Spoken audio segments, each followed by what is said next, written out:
আজিৰ কাহিনী উভতি নহাৰ বাটেৰে। ফাগুনৰ এটা মায়াবী ক্ষণত নেহা আৰু পলৰ বিয়াখন সামাজিকভাৱে বৰ ধুমধামেৰে হৈছিল।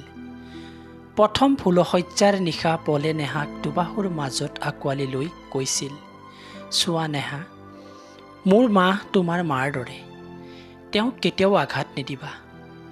সৰুৰে পৰা মায়ে মোক বহুত কষ্টৰে ডাঙৰ দীঘল কৰিছে। মোক কেতিয়াও দেউতাৰ অভাৱ অনুভৱ কৰিব দিয়া নাই।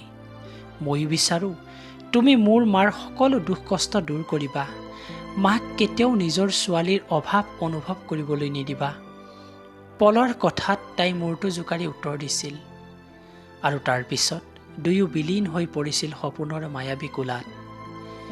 এইদৰে সময়বোৰ পাৰ হৈ গ'ল। তাই ঘৰখন খুব কম সময়ৰ ভিতৰতে আপোন কৰি ল'লে। পলৰ ঘৰখনেও তাইক নিজৰ ছোৱালীৰ দৰে মানিবলৈ ধৰিলে। কেতিয়াবা নেহাৰ গা মূৰ বেয়া লাগিলে পলৰ মাকে ঘৰৰ সকলো কাম নিজ হাতেৰে কৰিছিল। তাইক একো কৰিব নিদিছিল। এনেকৈ নেহাৰ সৰু পৰিয়ালটো চলি গৈ আছিল। বিয়াৰ কেইমাহমানৰ পাছত মাকে নেহা আৰু পলক ক'ৰবাৰ পৰা ফুলি আহিবলৈ কৈছিল। প্ৰথমে তাই যাব বিচৰা নাছিল যদিও মাকৰ তাগিদাত যাবলৈ মান্তি হৈছিল আৰু তাই মাককো নিবলৈ মন আছিল, কিন্তু মাকৰ যাবলৈ মন নাছিল। সেয়েহে শেষত দুয়ো কেইদিনমানৰ বাবে ওলাই গ'ল। চাওঁতে চাওঁতে সিহঁতৰ বিয়াৰ এবছৰ সম্পূৰ্ণ হ'ল।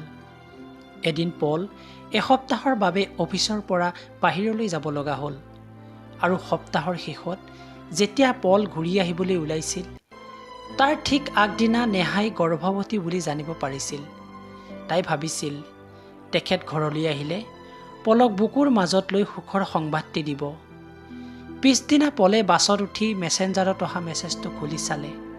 নেহাই তাক সুধিছে ঘৰলৈ আহোঁতে আৰু কিমান দেৰি হ'ব। কিন্তু সি উত্তৰ দিয়াৰ আগতেই মাকৰ মাতত ডাটা কানেকশ্যন অফ কৰি মাকৰ ওচৰলৈ গ'ল। ঠিক অলপ সময় বাগৰাৰ পিছত হঠাৎ ফোনটো বাজি উঠিল আৰু তাই ফোনটো ৰিচিভ কৰাৰ লগে লগে সিফালৰ পৰা মানুহ এজনে ক'লে, পলৰ গাড়ীখন এক্সিডেণ্ট হৈছে আৰু তেওঁ বৰ্তমান চিকিৎসালয়ত অতি সংকটজনক অৱস্থাত আছে। সেই মুহূৰ্তত তাই যেন একো বুজিব পৰা নাই। তাই থৰথৰকৈ কঁপিবলৈ ধৰিলে। তাৰপিছত পাগলৰ দৰে দৌৰি হস্পিটেল পালেগৈ। কিন্তু নিয়তিৰ কি নিষ্ঠুৰ পৰিহাস। তাই গৈ পোৱাৰ আগতেই তেওঁ সকলো মায়া মোহ ত্যাগ কৰি গুচি গ'ল উভতি নহাৰ দেশলৈ। সেইদিনা তাই তেওঁক সিহঁতৰ নতুন আলহীৰ কথা কোৱাই নহ'ল। চকুৰ আগত যেন নিমিষতে শেষ হৈ গ'ল তেওঁলোকৰ সপোনবোৰ। তাইৰ হিয়া ভঙা কান্দোন দেখি গোটেই চিকিৎসালয়খন স্তব্ধ হৈ গ'ল। ইফালে মাকেও বহু কষ্টৰে নিজকে চম্ভালি তাইক শান্ত কৰাৰ চেষ্টা কৰিছিল। নিষ্ঠুৰ সময়ৰ গতিশীলতাত তাই পলবিহীন এটা বছৰ পাৰ কৰিলে। ইফালে তেওঁলোকৰ মাইনা এতিয়া 2 মাহ হ'ল। দেখাত খাইলাখ দেউতাকৰ নিচিনা। তেওঁবিহীন উজাগৰি নিশাবোৰ তাই মাইনাটোৰ মুখখন চাই পাৰ হয়। আজি বহু দিনৰ মূৰত তাই ফেচবুকৰ জগতখনলৈ আহিল।